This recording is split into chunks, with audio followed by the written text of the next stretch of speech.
My name is Lyra Vale.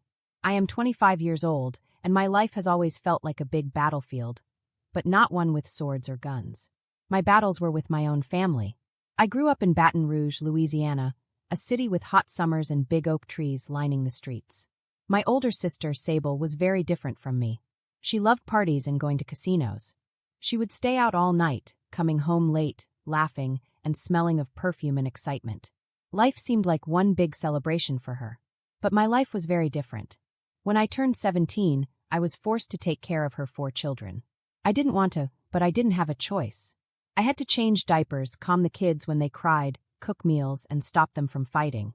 Sometimes I barely slept at night because the babies would cry or the older kids would argue loudly. All the while, I had to keep up with my schoolwork. I had no time for myself, no time to play, no time to dream about what I wanted to do with my life. Every moment of my day was filled with responsibilities that were not mine. My parents didn't care about what I was going through. They were too busy paying off Sable's gambling debts, and they treated my hard work as something normal, something they expected me to do. No one ever said thank you, and no one ever noticed how tired I was.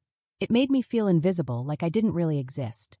Years later, I worked very hard to make my own life better. I got a good job in technology and earned a $50,000 bonus for my work. I thought I was finally free, like I had won my own little battle.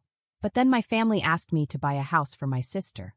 They said their retirement money was gone because of her gambling. I said no.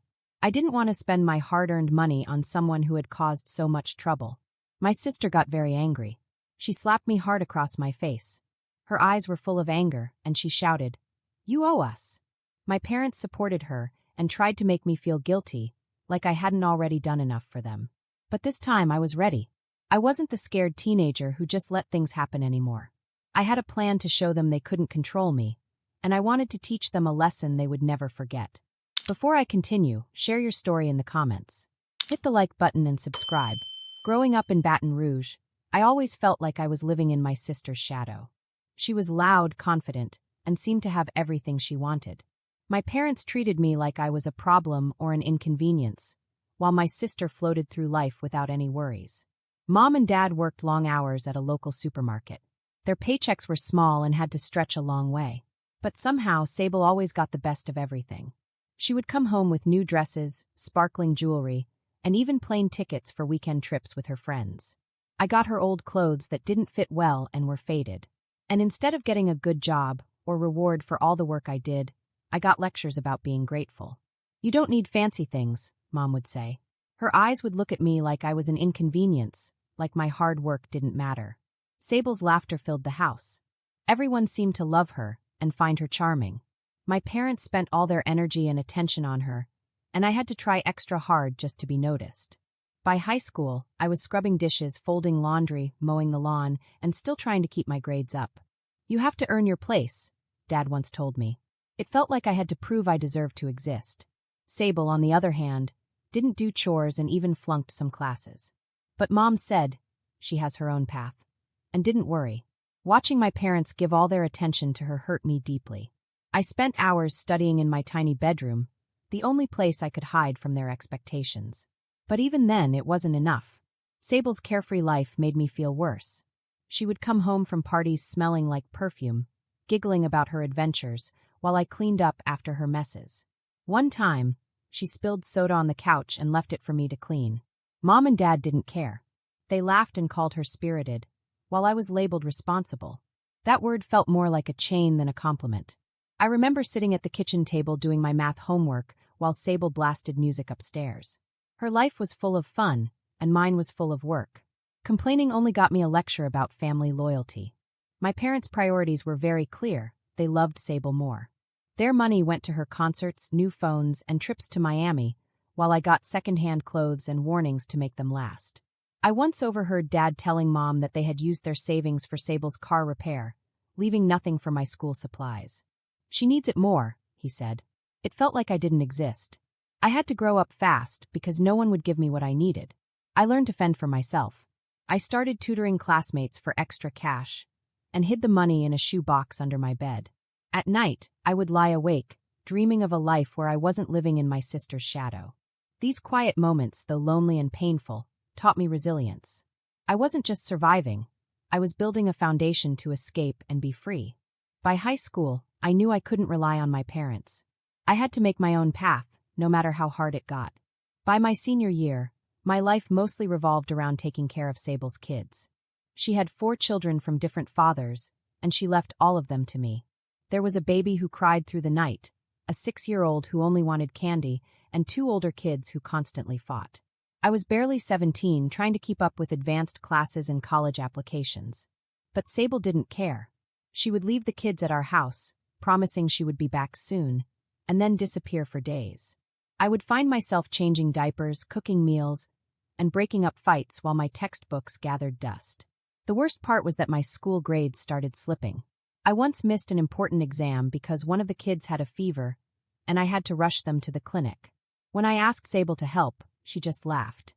"You're better at this than me," she said, tossing her hair and leaving. It was like I didn't exist beyond being her unpaid nanny. Her friend Aloan never helped either. She would come to our house all dressed up, urging Sable to go to casinos or loud parties. They would leave laughing and smelling like perfume while I cleaned up the mess. Aloan never once helped me. She would just smile and say, "You've got this, right?" I wanted to scream. Their nights out left me drowning in responsibilities, with no time for friends, no time to rest, and no time for myself. I was slowly losing myself in their selfishness. I would collapse on the couch after getting the kids to bed, my body aching and my mind racing with all the things I wasn't doing: studying, sleeping, or living my own life. The kids were not the problem. They were innocent and just caught in Sable's chaos. But being their stand-in mom at 17 was crushing. I would stare at my reflection in the bathroom mirror, wondering why I felt so disposable. Every missed assignment, every sleepless night, felt like my future was being stolen from me. Mom and Dad made it worse. They would come home from their supermarket shifts, see the mess, and never question Sable. "She has a lot on her plate," Mom said, her voice soft like Sable was the victim. Dad would snap, "Family helps family," as if my struggles didn't matter. They even gave Sable money for her gambling and parties, knowing full well that I could barely afford school supplies. Their blind support for her felt like a betrayal. College became my dream. I wanted to escape the chaos at home. I spent years feeling trapped, and I knew that education was my way out. When I turned 18, I got accepted into a state university in Louisiana. I chose computer science because it promised a future I could control, a life that was truly mine, a life I could shape with my own hands. At college, I faced new challenges, but it felt amazing to finally have some freedom. I could study without worrying about who spilled juice or who needed help. I could think about my future, not just survive the present. I worked part-time jobs, studied hard, and learned new things every day. My life started to feel like it was mine. Even though I was free from the daily chaos at home, the memories of those years stayed with me. I remembered the nights I stayed awake rocking babies while Sable partied. I remembered the times I asked for help and got none. I remembered the endless chores and the feeling that my own parents didn't notice me. But those experiences also made me strong. They taught me how to fight for myself. They taught me that I could survive anything. They taught me that even when people around you are selfish, you can still rise above and create your own life. Eventually, I started earning more in my career. I worked very hard and got a $50,000 bonus. It felt like a reward for all the years I had struggled. But then my family tried to pull me back in. They said I had to buy a house for Sable because their retirement savings were gone. For a moment, I felt the old pressure rising, the old guilt they tried to put on me. But I said no. This time, I didn't feel afraid. This time, I didn't feel like the scared teenager who did everything for everyone else. I was ready. I had a plan to show them they could no longer control me. I wanted to teach them a lesson about respect, responsibility, and boundaries. My school grades were not very good because I spent a lot of time taking care of Sable's kids. I loved them, of course, but it was hard to focus on my homework when I had to feed them, bathe them, and make sure they were safe. Even though my grades were hurt, I managed to get a partial scholarship for college. That meant the school would pay for part of my tuition, but I still needed money for the rest. To cover the rest, I worked 2 jobs. I helped younger students with math, especially freshmen who were struggling to understand it. I also worked at a cafe on campus, making coffee and snacks for other students and teachers. I worked long hours, and most nights, I stayed up until 3 o'clock in the morning coding on my computer. My eyes hurt, and sometimes I felt very tired, but I had a dream in my heart. I wanted a life where I could make my own choices. I didn't want to be stuck cleaning up Sable's mistakes forever. My dorm room in college was very small, but it was mine. It had books everywhere, sticky notes on the walls, and my second-hand laptop on the desk. It was a simple room, but it felt like a safe place, a little world that was mine and mine alone.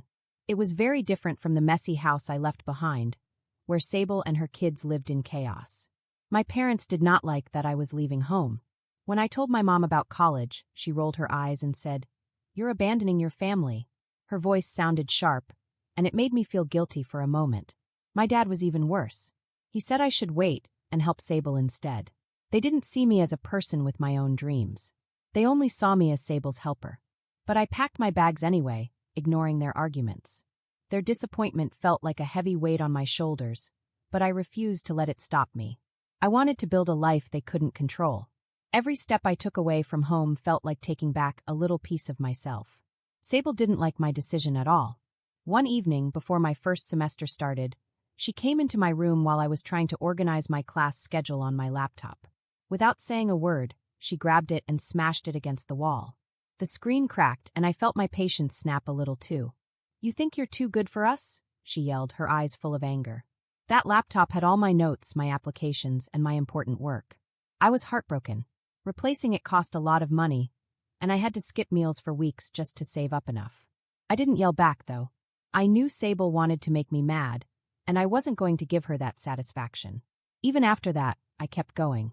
In my junior year of college, I entered a big coding contest called a hackathon. I worked for weeks on an app that helped local businesses deliver things faster and easier. I spent every free moment planning, coding, and fixing problems. My team won first place, and I got $50,000. That money felt like a gift, a lifeline. I put it in a savings account and dreamed of a future where I could afford my own home, far away from the chaos at my family's house. That money wasn't just cash. It was proof that I could succeed on my own, without anyone's help. I continued working hard in school and at my jobs, knowing that every late night brought me closer to independence. After I graduated, I got a job at a tech company in Baton Rouge. I worked on software that helped local businesses run better. The work was very demanding, but I loved it. Every line of code I wrote felt like a step toward building a stable life. My paycheck let me rent a small apartment, my first real home. I could choose my own furniture, decorate how I wanted, and not have to use Sable's old things. By the time I was 25, I had a career that gave me financial security. Each promotion I earned, each project I completed, felt like a small victory over the years of chaos and neglect I had left behind. I wasn't just surviving anymore. I was thriving, living life on my own terms. Then one evening, my parents called me with a shocking request. I was in my Baton Rouge apartment, finally living my own life, when my mom said, "We need to talk about your sister." They told me Sable needed a house, and that they expected me to buy it. They explained that their retirement fund was gone because they had spent years helping Sable pay off gambling debts and overdrawn credit cards. "You've got the money from your tech job," my dad said as if it belonged to them. "It's time you helped." I couldn't believe it. I had worked so hard for every dollar, while they had given their money away to Sable's reckless spending. I drove to their house the next day, determined to explain that I would not give in. Sable was there, lounging on the couch like she owned the place. When I said no, her face twisted with anger. "You're so selfish," she screamed, and before I could react, she slapped me across the face. The sting was sharp and it hurt, but I stayed calm. She accused me of being heartless for keeping my money while she struggled. Her words burned, but I knew they weren't true. I had spent years sacrificing for her kids and her messes. I touched my cheek and took a deep breath, refusing to let her make me feel guilty. I told them firmly, "I am not responsible for Sable. I have just started my career, and I am not throwing it away to clean up her mistakes." I explained how I had worked so hard to get through college, paid my own way, and built a stable life without anyone's help. I reminded them that the $50,000 hackathon prize was for my future, for a down payment on my own home, not for bailing Sable out of her mistakes. They stared at me, stunned, as if I had betrayed them. Sable scoffed and crossed her arms. "You owe us," she said, her voice full of entitlement. I shook my head. Her problems were not mine to fix. My parents didn't like my answer.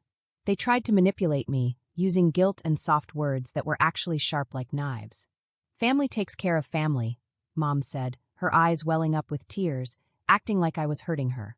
Dad reminded me of every small thing they had done for me while I was growing up. They acted like I was ungrateful, even though I had spent so many years raising Sable's kids and helping her with everything. But I saw through it now. Their sacrifices had always been for Sable, not me. I refused to give in. I told them firmly, I've given enough. Sable's debts, her kids, her choices, those aren't my responsibilities. I am building my life. I will not throw it away to fix her mistakes. Sable stormed out, muttering about my greed. Mom and Dad sat in silence, their disappointment heavy, but for the first time I didn't care. I had built my life on my own, and I wasn't letting them tear it down. Walking out that door, I felt lighter, like I had finally claimed my freedom. After I said no, the pressure didn't stop. My parents called me multiple times a day. Mom's voice would break as she sobbed. How can you turn your back on us? Dad left voicemails, saying I had abandoned them and accusing me of being selfish. They kept saying, we raised you better than this, even though they had always favored Sable over me. They tried to make me feel guilty and small, but I knew I was doing the right thing. Sable took it even further. She posted a long, mean story on social media, saying I was a cold, greedy sister who had abandoned her family. She made people believe I had hoarded my money while she and her kids suffered. Her friends shared the post, spreading it even more. People I barely knew began messaging me, judging me. Some felt sorry for Sable, while others thought I was cruel. Every notification made me feel like everyone was against me. Sable had planned it perfectly, using her story to turn the world against me. Even though it hurt, I did not give up. I knew I had worked hard for every bit of money and every opportunity one had. I had spent years helping Sable, giving my time, energy, and money. Now it was my turn to take care of myself and live my life. I focused on my career, my apartment, and my dreams. I reminded myself that being kind to myself was not selfish. I had learned something important. Sometimes the people who are supposed to love you can try to control you, but that doesn't mean you have to let them. I had the right to say no. I had the right to protect my money, my time, and my future. I realized that standing up for myself wasn't mean. It was necessary. I had worked too hard to let anyone destroy my life. Even though Sable and my parents tried to make me feel guilty, I stayed strong. I saved my money, worked hard, and kept building my career. I kept coding, learning, and growing.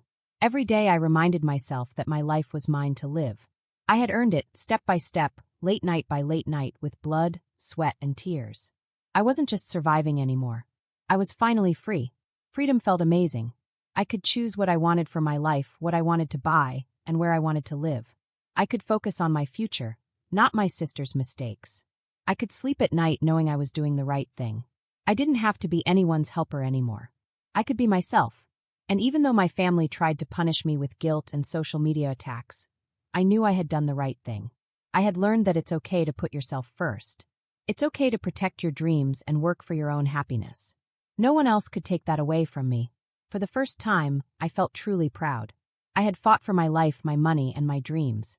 I had refused to let anyone else control me. And in the end, that was the most important victory of all. I stared at my phone. The screen was bright and glowing, showing messages that made me feel small and sad. It was like the whole world was against me. Aloan, who had taken Sable to the casinos while I stayed home and took care of her kids, was now acting like she was the good one. That made me feel angry and hurt. How could someone do that? I had worked so hard, and now they were trying to make me look like the bad person. It wasn't just Aloan. People were saying things about me that weren't true. Friends I had trusted stopped replying to my texts. Their silence was louder than words. I could feel it like a heavy blanket pressing down on me. At work, I overheard coworkers whispering, wondering if I really was as mean as Sable's post said I was. It felt like everyone had turned against me at once. I couldn't stop thinking about whether I had done something wrong. But deep inside, I knew I wasn't wrong. I had spent years helping Sable's kids while she caused trouble, and my parents always sided with her. I felt very lonely, but I decided I would not let their lies define me. I was not the bad person they wanted me to be. I decided to fight back, but not by yelling, not by being mean. I wanted to tell the truth calmly and clearly. I started writing a message that explained everything. I wanted to show all the years I spent taking care of Sable's kids, the laptop she had broken, and the sacrifices I had made while they helped her gamble. I didn't want to call anyone names. I just wanted people to know the truth. I also contacted a few coworkers I trusted and told them my side of the story in private. Every message I sent, Every call I made me feel stronger. I was taking back control of my story. I wasn't just protecting my reputation. I was protecting my life and everything I had worked hard to earn. No one could take that away from me. I decided it was time to tell the world my side of the story. I set up my phone in my small apartment in Baton Rouge. The soft light from my desk lamp made shadows dance on the walls. I took a deep breath and pressed the live button on TikTok. My heart was beating so fast I thought it might jump out of my chest. But I started speaking clearly. I told the truth about how my parents always helped Sable gamble while I cared for her kids. I explained how they even wanted me to buy her a house with the money I had earned myself. I spoke calmly, not angrily, because I wanted everyone to hear the truth without getting distracted by yelling or fighting. I showed proof. I held up screenshots of texts from Sable. In some of them, she bragged about winning money at casinos and then asked me for more cash in the same message. I even showed a paper that proved she had casino debts, something I had found in my parents' house. Each piece of evidence felt like a shield protecting me from their lies. I also explained how I had worked hard through college and how I rebuilt my laptop after Sable had destroyed it. I told the story of how I refused to pay for her gambling problems, even though my parents wanted me to. People watching my live stream sent shocked emojis and asked questions. I felt a huge relief, like I had finally been holding my breath for years and could finally exhale. The response was amazing. Thousands of people watched my video. Strangers sent kind messages, calling me strong and brave. One person wrote, "You don't owe them anything," and dozens more agreed. Some people shared their own stories about family problems. It made me feel good to know that I wasn't the only one who had been treated unfairly. Not everyone was kind. Some people said I shouldn't have shared my family problems online. They said family matters should stay private. But most of the support I got was much stronger than the criticism. My video showed my family's true behavior to the people in Baton Rouge. They could no longer hide behind lies. That made them upset. Even Aloan reached out. I was careful because she had helped Sable spread lies before. But she sent me a private message saying she was sorry for what she had done. When we met at a cafe, her voice was soft. She said she had watched my live stream and saw how much I had carried for years. She told me to keep speaking out because my story could help other people. I didn't fully trust her, but her words made me feel strong. For the first time, someone from Sable's group seemed to see me as more than just a target. My family got very angry. Sable called the next day, shouting and telling me to take down the video. She said I had embarrassed her and her kids. Mom and Dad also left angry messages, saying I had ruined the family's reputation. They wanted me to delete the video. But I said no. I had spent too long being quiet and letting them control me. The truth was out, and I was not going to hide it to make them feel better. Their anger showed that they cared more about looking good than being honest. After that, I made a big decision. I was done with my family's constant demands and lies. I opened my phone and blocked Sable, Mom, and Dad. Each time I tapped, it felt like I was cutting a chain that had held me down for years. I unfollowed them on all social media, deleted their messages without reading them, and muted their emails. The quiet that came after was loud, but in a good way. I didn't have to worry about the next call or text. I was finally free from their constant guilt and pressure. Sable's life started to fall apart fast. Without my help or my parents' money, her gambling debts caught up with her. I heard from a mutual friend that collectors were coming to her door, asking for the money she owed. They even threatened lawsuits, taking her car, and eviction if she didn't pay. Sable, who had always relied on others to save her, was now completely alone. I didn't feel sorry for her. She had made her choices, and now she had to face the consequences. I kept my distance, refusing to get pulled back into her problems. My parents also suffered. The live stream had shown everyone how they had helped Sable gamble, and people in Baton Rouge started talking about it. Neighbors who used to invite them to barbecues now ignored them. At church, people whispered about their bad choices. They tried calling from new numbers, leaving angry and pleading messages, but I didn't answer. Their problems were because of their own actions, not mine. I focused on my career. I put all my energy into my tech job. My days were full of coding, meetings, and new projects. I was promoted to lead a small team, which helped me learn new skills and grow.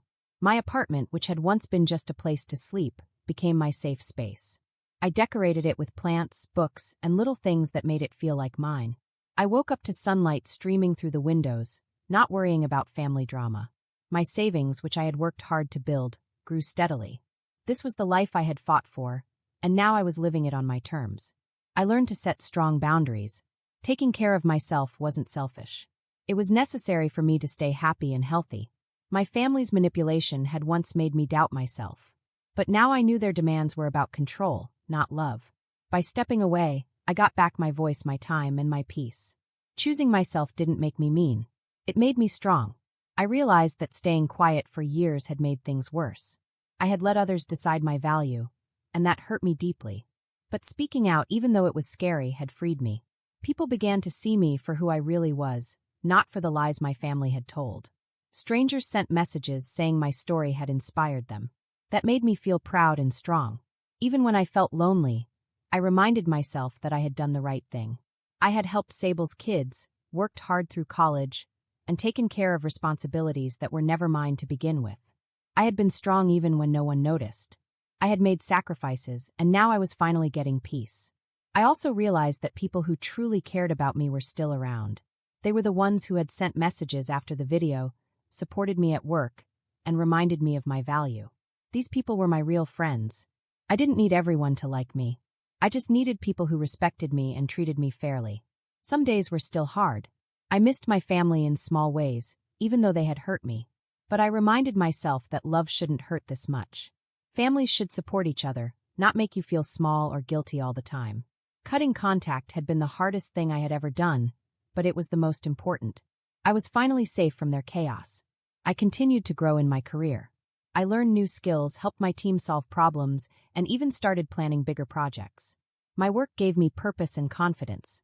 My apartment became a home, filled with things that made me happy. I could spend my weekends reading books, cooking meals, or planting flowers by my window. Life was calm and peaceful. I also found joy in small things. I could take long walks without worrying about family drama. I could watch movies I loved without interruptions. I could save money for the future without guilt. These simple freedoms felt amazing. I realized that happiness was not about pleasing everyone else. It was about being free to live my life the way I wanted. I wanted others to know they could do the same. If someone else was trapped in family lies or demands, they could step away just like I had. I wanted people to see that it was okay to choose yourself. You didn't have to let anyone control your happiness. You didn't have to let others take what you worked for. You could be strong, and you could find peace. I wasn't heartless for choosing myself. I was brave. I had learned that protecting my own happiness was not selfish. It was survival. I had worked hard for years, taking care of responsibilities that weren't mine, and now I finally had the life I wanted. My family had tried to control me, but I had fought back with truth, calmness, and strength. I had finally won my freedom. To anyone reading or listening to my story, I want you to know something important. You can break free from people who try to control you or make you feel small. You don't owe anyone your happiness. You have the right to choose yourself. You have the right to protect your peace. And when you do, you will see that life can be calm, joyful, and full of possibilities.